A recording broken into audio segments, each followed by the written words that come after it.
My name is Arash. I help people create plans to pay less in taxes. Here is a fascinating story about a client I recently helped. Client calls me up and says, "Hey, my son is in college. He made $5,000 and was paid on a 1099 NEC. Can I just add his income to my own tax return? Or does he have to file it on his own? Which is better?"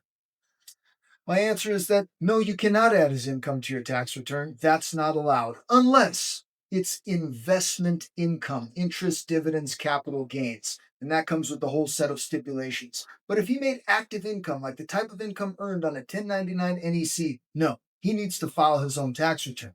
But there's some other questions and points to consider here.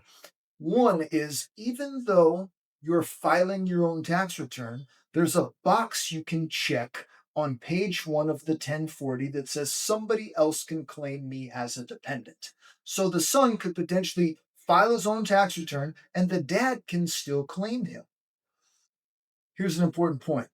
If this child or somebody is paying for his college, then we've got education credits that we need to consider.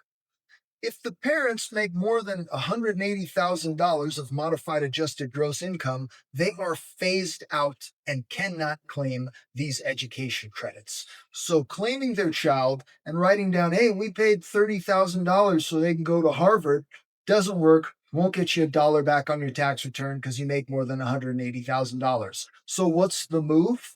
Structure your child's finances so that they can say, "Hey, I paid for more than 50% of my living expenses. Nobody can claim me as a dependent because I paid for more than 50% of my expenses.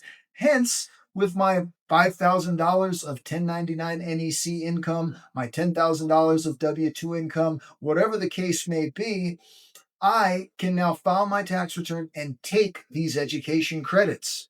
But if my parents claimed me, they make too much money to take these education credits, so they'd be lost forever.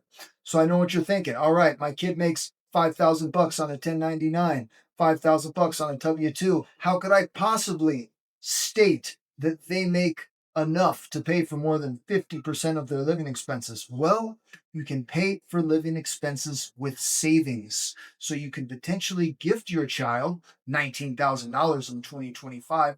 Both parents could gift $19,000 in 2025, and maybe the child uses that gift to pay for their education expenses. And now they can support, "Hey, I did pay for more than 50% of my living expenses." What this allows you to do is take advantage of those education credits.